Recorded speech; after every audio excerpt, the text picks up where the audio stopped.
정성남 신부입니다. 오늘은 코로나 사태로 인해서 생긴 사회적 불안에 대해서 우리들이 어떻게 어떤 마음가짐으로 대처해야 될 것인지에 대해서 좀 말씀을 드릴 겁니다. 중국 우한에서 시작된 코로나19가 우리나라로 오면서 나라 전체가 불안감에 휩싸였습니다. 그런데 이렇게 사회적으로 불안감이 커지면 반드시 생기는 정신적 바이러스들이 있습니다. 어쩌면 코로나보다 더 무서운 그런 것이죠. 코로나는 육체적인 질병이기 때문에 약으로 다스릴 수가 있고 시한이 있습니다. 그러나 정신을 감염시키는 그런 정신적 바이러스들, 사이비 종교나 가짜 뉴스들이 퍼뜨리는 바이러스들은 약이 없고 그 감염 시간대도 거의 무한정이기 때문에 코로나보다도 더 조심을 해야 됩니다. 그래서 교우분들께 몇 가지 조언의 말씀을 드릴 겁니다. 첫 번째 바이러스, 병은 하나님이 주신 벌이다 라는 위험 비어들입니다. 일부 종교인들이 이런 주장을 강력하게 하는데 이런 생각은 복음에 근거한 것이 절대로 아닙니다. 오히려 주님과 적대적이었던 사람들이 가졌던 생각이었습니다. 주님 당대의 이스라엘 사람들은 나병 환자들이 죄를 지어서 병을 얻은 사람들이라고 여겼습니다. 그래서 강제 격리를 시켰고 나병 환자들은 자신들이 가까이 있음을 알리면서 다녀왔다고 합니다. 굉장한 모욕감을 느꼈겠죠. 또 하나님께 벌을 받은 사람들이란 생각은 나 환자들을 심리적으로 절망감에 빠뜨렸었습니다. 하나님보다 사람들에게서 더 큰 상처를 받은 것입니다. 그래서 주님께서는 그들을 찾아서 위로를 주셨던 것입니다. 그렇다면 그런 이야기들은 어디에서 비롯된 것인가? 도덕적 실제주의라는 것이 있습니다. 자연계에는 물리법칙뿐만 아니라 따라야 할 도덕법칙도 있다는 이론인데, 그런데 이 이론 중에 천벌적 정의라는 것이 있습니다. 임마넨트 저스티스라는 것인데 말 그대로 죄를 지으면 하늘로부터 천벌을 받는다는 유아적인 믿음입니다.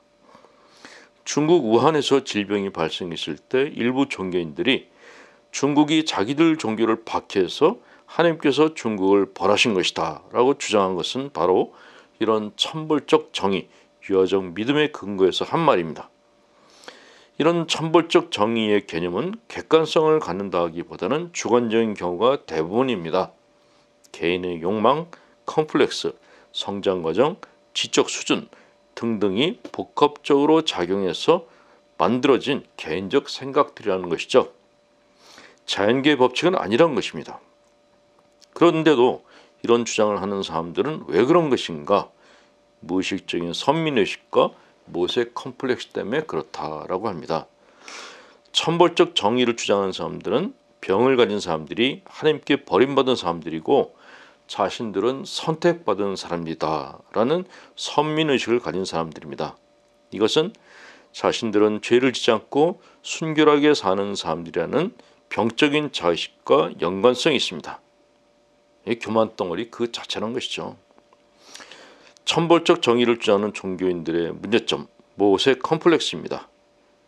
모세 컴플렉스란 자신이 마치 이스라엘 백성을 이끄는 모세와도 같다고 여기는 것, 일종의 자기 착각, 과대망상입니다. 대개 열등감이 심하거나 지적 수준이 낮은 사람에게서 나타나는 경향이 있고 이런 증세가 심해지면 메시아 컴플렉스, 즉 자신이 재림 예수 혹은 구세주라고 주장하는 말기 증세로 이어집니다. 그래서 사람들을 정신적으로 감염시키는 슈퍼 바이러스가 되는 것입니다. 이들은 대개 자기애적 성격 장애자들이 주류를 이루는데 대인관계가 착취적이어서 다른 사람들을 자신의 욕망을 충족하기 위한 수단으로 여깁니다. 그래서 이런 주장은 대개 지적 수준이 높은 사람들보다 낮은 사람들, 또 심리적으로 취약한 사람들 대상으로 퍼지는 경향이 강합니다. 소위 카더라식의 무책임한 가르침인 것입니다. 따라서 우리 교우분들은 이런 이야기들에 현혹되어서는 안 됩니다. 자, 두 번째 바이러스는 믿음을 가지고 다 같이 모여서 기도하면 하나님께서 병을 물려쳐 주신다라고 하는 맹목적 신앙에 근거한 말들입니다. 물론 믿음은 치유와 관계가 깊습니다. 믿음을 가지고 기도해서 병이 완치된 사례들도 많죠. 프랑스 루르드, 벨기에 반네 등등 가톨릭 성지 곳곳에서 일어난 치유의 사례들은 믿음이 치유와 깊은 관련성이 있음을 보여줍니다. 그러나 그런 치유 사례가 전해 희망과는 달리 교회사를 보면 전염병이 퍼졌을 때 맹목적인 믿음으로 모여서 기도하고 같은 물을 마시다가 집단 감염이 된 사례가 유럽사에 깊이 각인되어 있습니다. 의학적인 소견을 멀리하고 맹목적 믿음을 따르다가 집단 감염이 되어서 수많은 사람들이 목숨을 빼앗긴 사건은 두고두고 무신론자들이 가톨릭 교회의 무지함을 빈정거릴 때 안주거리처럼 사용되었습니다. 다행히 우리 교회는 지도자분들의 결단에 의해서 모임뿐만 아니라 미사까지도 일시 정지를 하여서 천만다행이라는 생각이 듭니다. 믿음은 중요합니다. 그러나 현실을 망각한 믿음은 마치 사이비 종교들처럼 맹목적인 신앙으로 변질되어 주위에 큰 피해를 줄 수 있습니다. 그래서 신앙은 이성과 믿음이 동반해야 한다고 하는 것입니다. 다음 문제는 사람에 대한 혐오감입니다. 병은 그냥 병일 뿐입니다. 그리고 그런 병은 언제라도 나도 걸릴 수 있는 것입니다.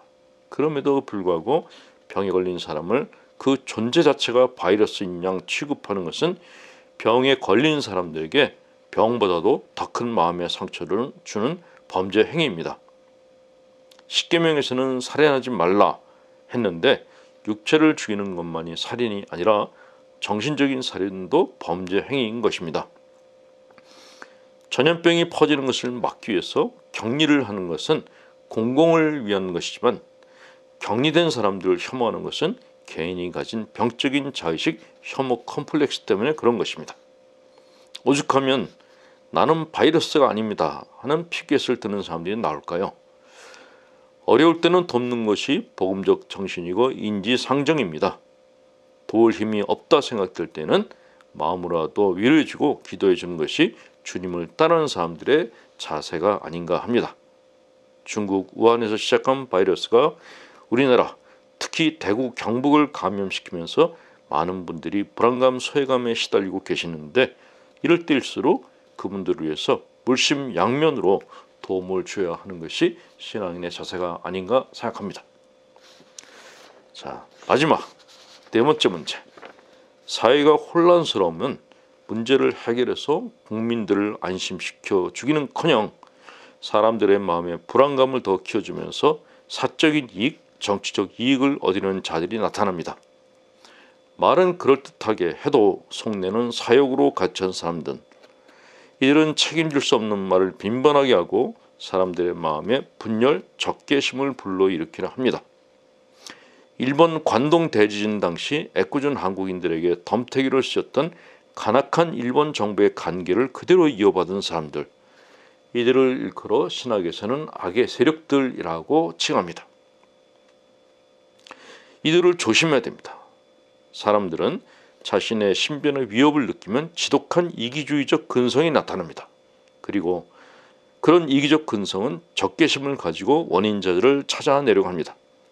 사실이건 아니건 간에 자신의 적개심을 풀 수 있는 희생자를 찾는 것입니다. 그래서 인류 역사상 말도 안 되는 대량 학살극이 벌어진 것이 한두 건이 아닙니다.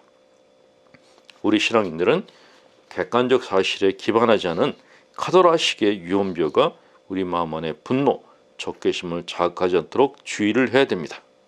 조용히 기도하고 인내하면서 질병과 혼란이 가라앉기를, 몸과 마음의 상처를 입은 분들이 회복되기를 간절히 기도하는 것이 가장 바람직한 신앙인의 자세가 아닐까 생각합니다. 다시 한번 코로나 사태로 몸과 마음의 상처를 받으신 분들을 위해서 기도하고 위로의 말씀을 드립니다. 가톨릭 영성시민상담소 소장 홍성남 신부였습니다.